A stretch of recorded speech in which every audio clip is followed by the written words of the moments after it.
जजमान, जीते जी श्राद्ध ना होला। पंडित जी, दुनिया खातिर हमार बेटी जिंदा हुई, पर हमरा लाने गौरी मर चुकल बा। रउआ श्राद्ध करी।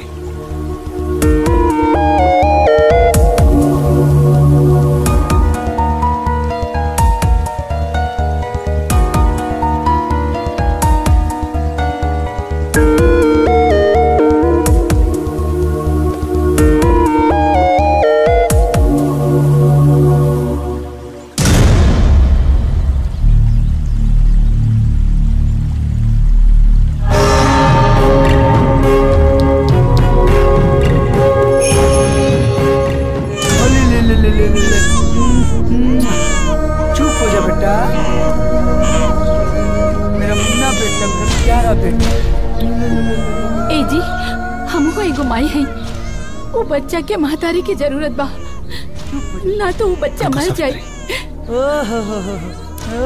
दामाद जी के घरे बुलाओ। सो जा बेटा।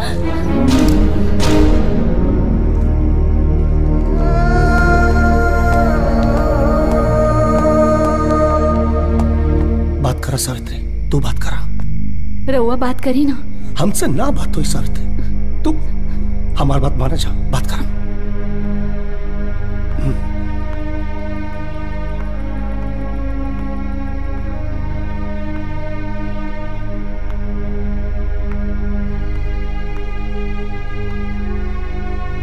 दामाद जी, हम आपसे कुछ बात करल चाहता नहीं, अगर राउर इजाजत हो तब।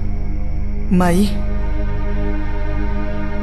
काल तक तरुआ लोग की इजाजत से हम बोलत रही, लेकिन आज रुआ हमरा से इजाजत मांगत नहीं। का बात बा माई, बोली।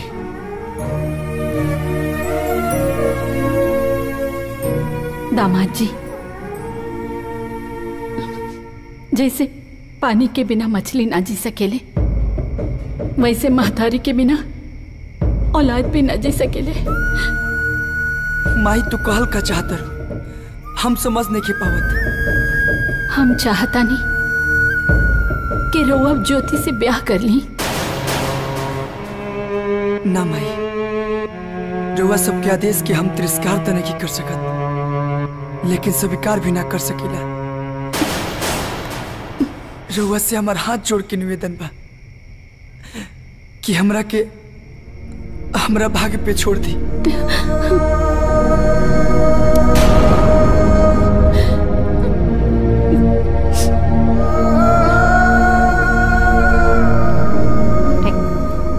रउआ अपन खातिर ना, वो औलाद खातिर सोची।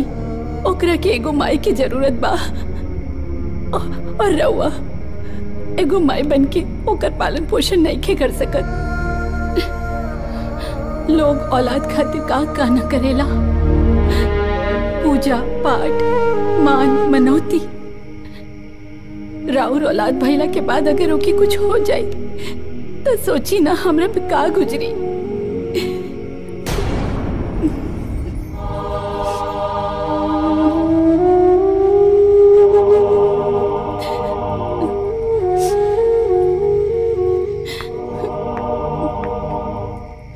खातिर हाँ कर दी दामाद जी।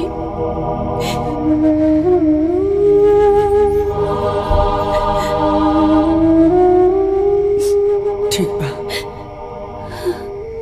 हम ज्योति से ब्याह करे खातिर तैयार बनी, सिर्फ अपना बबुआ खातिर। रुका, तोर पैर की चप्पल और तोहार इतना औकात नहीं के कितने हमरा घर के भीतर आ सके। मुंह खोल देनी तब भरल कपड़ा में इज्जत नीलाम हो जाई। अगर सर झुका के मुंह बंद रख लेनी तो गरीब के मान मर्यादा संस्कार के पहलू बढ़ जाई। काट ले क्या बनी, इला काट।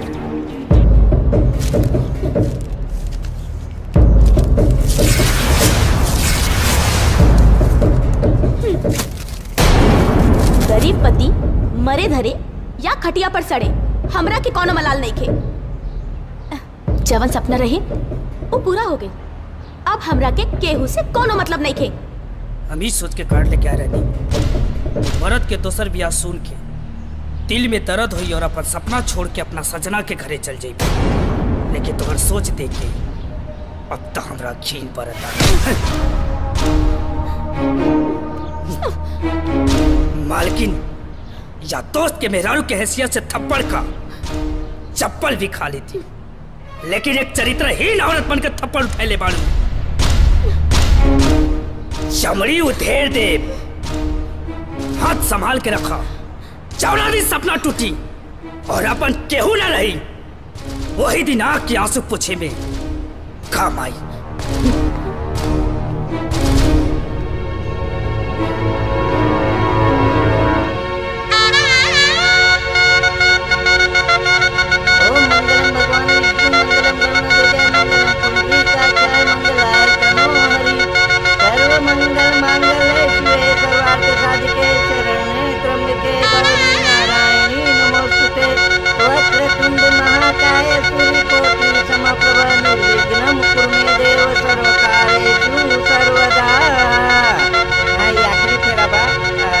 मंगलसूत्र पहिराई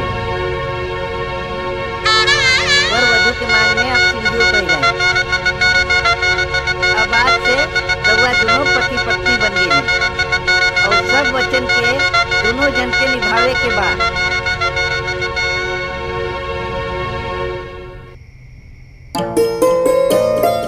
हम जानता नहीं शादी के बाद पति पति ना परमेश्वर हो जाला। हमरा आपसे धन दौलत रुपया पैसा कुछ ना चाहिए, बस आपके प्यार और आशीर्वाद चाहिए ताकि हम आपके परमेश्वर बना के पूज सके और ये बच्चा के मतारी बन के कर पालन पोषण कर सके। हम तबे खुश रह जब तू हमारा से ज्यादा हमारे बेटा के मन में।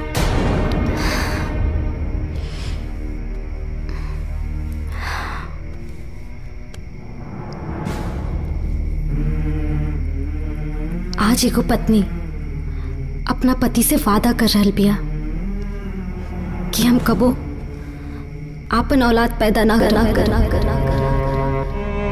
ताकि ये बच्चा के कबो मतारी की कमी महसूस ना होके। हम आपसे वादा कर रहल बानी।